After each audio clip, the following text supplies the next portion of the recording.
ओडिशा मंदिर सेवायत संघ पक्षरु बांग्लादेश रे हिंदू को हत्या और प्रभु जगन्नाथों मूर्ति को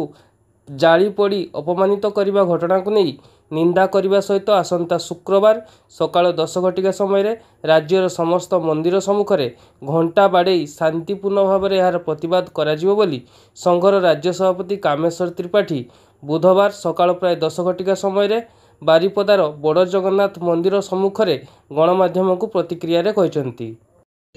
जय जगन्नाथ। मु श्री कामेश्वर त्रिपाठी ओडिशा मंदिर सेवायत संघ सभापति। देखंतु आपण मैंने जानी आम समस्ते जाचु 1971 मसीह आम जो पड़ोशी देश अच्छी 1971 मसीह भारतर सहयोग देश स्वाधीन होता एवं तांकर बांग्लादेश प्रतिष्ठा होता किंतु आज जो भली भाव में बांग्लादेश अराजकता सृष्टि होती आमर हिंदू भाई भौणी मानक अत्याचार होती नृशंस भाव हत्या कराऊँच एवं आमर हिंदू मंदिर मान भांगा होची महाप्रभु को देहरे अग्नि संयोग करागला एवं तत्सहित महाप्रभु को काटिबार दृश्य देखा ठाकुर मान भांगार दृश्य देखा यहाँ आम दृढ़ प्रतिवाद करुचु एवं यही परिप्रेक्षी में आसंता 16 तारिख शुक्रवार आम ओडिशार प्रत्येक मंदिर सम्मुखें घंट बाड़ी या प्रतिवाद करूँ दृढ़ भाव निंदा करुचु एवं एपरी अमानुष्य घटना बर्तिया आम बांग्लादेश को ये वार्ता दूँ।